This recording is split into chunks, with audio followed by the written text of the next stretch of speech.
Section 3. Two overseas students called Spiros and Hiroko have just finished the first semester of their university course.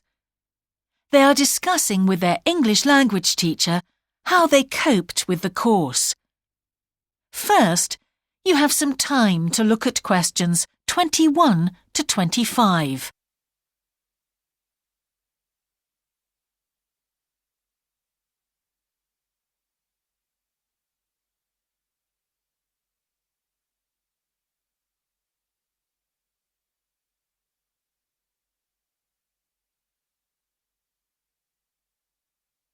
Now listen carefully and answer questions 21 to 25.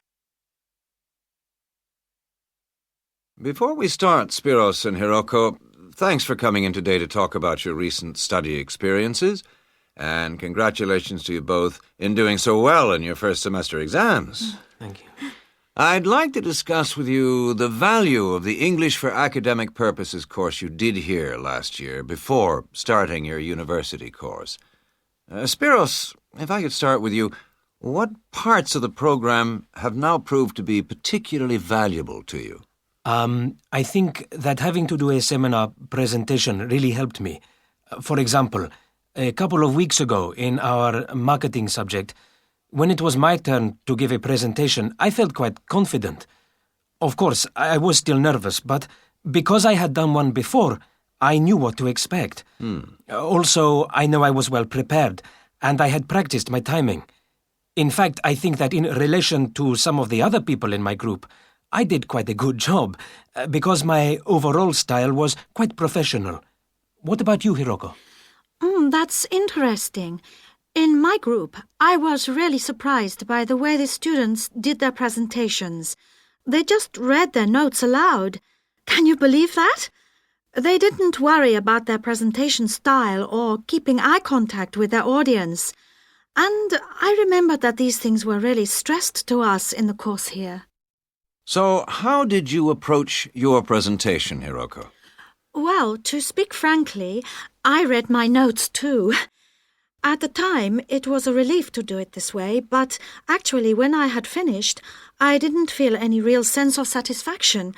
I didn't feel positive about the experience at all. That's a pity. You know, although I was pleased with my presentation, I am not so pleased with my actual performance right now in the tutorials. During the whole semester, I've not said anything in our tutorial discussions. Not a word. Really, Spiros? Why's that? Do the other students talk too much? It's partly that, but it's mostly because I have had no confidence to speak out. Their style of speaking is so different. It's not the style we were used to during the course. They use so many colloquialisms. They're not very polite, and sometimes there seems to be no order in their discussion. Also, they are very familiar with each other, so because they know each other's habits, they can let each other into the discussion. You're right, Spiros.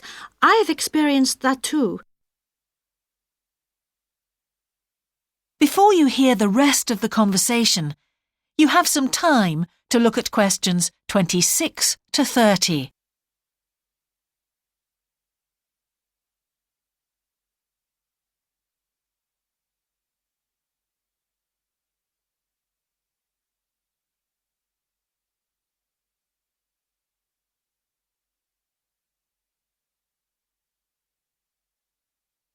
Now listen and answer questions 26 to 30. For most of this semester, I've said absolutely nothing in tutorials. But recently, I've been trying to speak up more, and I just jump in. And I've noticed an interesting thing. I've noticed that if they thought my point was interesting or new, then the next time they actually asked for my opinion. And then it was much easier for me to be part of the discussion. Oh, that's great, Hiroko. I hope that happens for me next semester.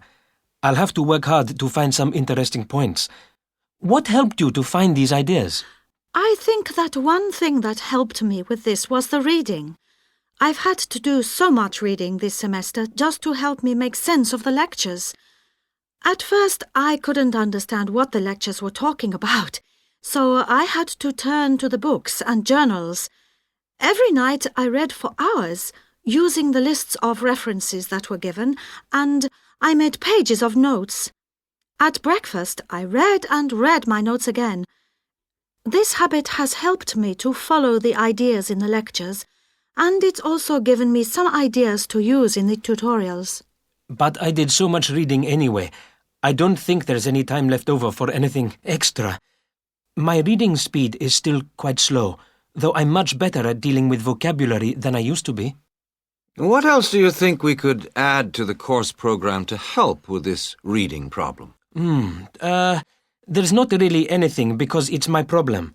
I remember we were given long articles to read. We didn't like that, but now I realize that reading those long articles was good preparation for the things I need to read now. Also, in class, we regularly had speed reading tasks to do, and we kept a record of our reading speed, so the teachers were encouraging us to work on that. That's true, Spiros, but what we read could have been different. Sometimes in the English class, I felt frustrated when I had to read articles about the environment or health or education, because I wanted to concentrate on my own field, but we didn't read anything about engineering. So I think I wasted some time learning vocabulary I didn't need. But surely the strategies you were taught for dealing with that vocabulary were helpful? Yes, but psychologically speaking, I would have felt much better working on reading from my own field.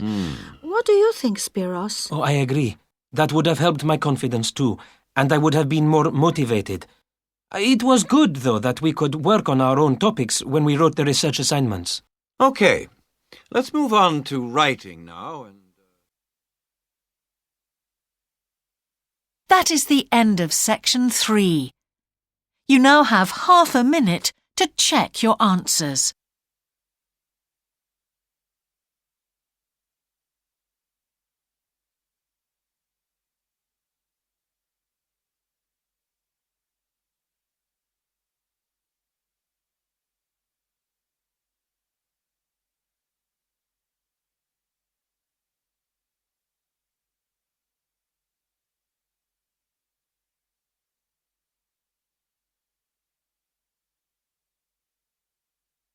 Now turn to section 4.